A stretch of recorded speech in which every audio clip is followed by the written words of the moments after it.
Denver, meanwhile, preparing to turn part of downtown into a walkable, festival-style destination. Sounds fun. The first major piece of the planned 5280 trail will soon be coming to, I'm going to say Acoma Street, so our viewers know what we're talking about. We're also talking about a change to that pronunciation. Apparently it's always been Acoma, but everyone says Acoma. So just so you know what we're talking about, it's Acoma. 9 News reporter Courtney Yoon joins us live from the Golden Triangle neighborhood with more. You're going to explain this as well coming up. Yes, good morning, Corey and Drew. Thanks for that little introduction. Acoma Street is actually pronounced Acoma, but we'll talk a little bit about the meaning behind that. But this section of Acoma Street behind me here is not really what you would think of as a trail in Colorado, but take a good look at it now because it's about to change in a big way in a year or two. So the idea behind the 5280 trail is to create a network of greener streets that connects neighborhoods and landmarks around the city. So here's what the Acoma Street section is going to look like. The trail will be on 2 blocks of Acoma Street from 10th up to 12th Avenue.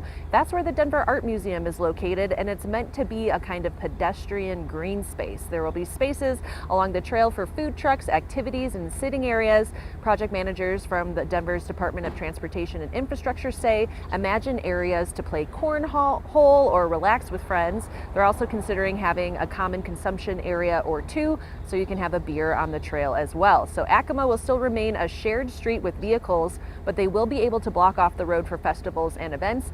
Senior project manager Sam Bennick says they're excited to evolve and rebalance the street to allow more use out of it for the community.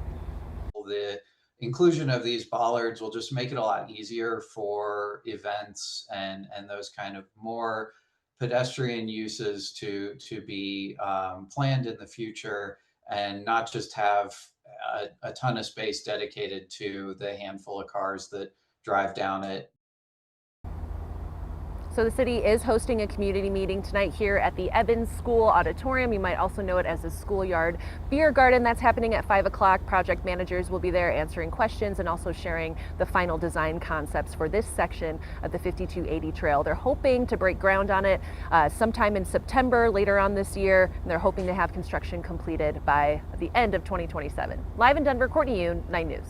So a lot of explaining there, and we're going to ask you to explain something else here, Courtney, because we traditionally call the street that you're standing on Acoma, right? That's what people in Denver know it as. You're telling us this morning it's actually Acoma, and there's a good reason why we're going with this different pronunciation. Yes, and you're right, Drew. People born and raised in Denver call this street Acoma Street. That's how we all think of it as, but it's actually, like you said, pronounced Acoma, and it comes from an ancient Native American pueblo that is located in western New Mexico. So, fun Colorado fact for you today. How are we going to change the entire city in regards to saying this name properly? Yeah, you know, it may not happen. You know, we have lots of silly ways that we pronounce things here in Colorado, and it doesn't, like Corey was saying earlier, Buena Vista, that's another one. But yeah, it's, you know, just to know and to be able to acknowledge there is a different pronunciation, I think is good. 17 years I've been saying Acoma. It's going to take me 17 years to say Acoma. It's fine. Yes. All right, Courtney Yoon reporting live from Acoma Street. We thank you.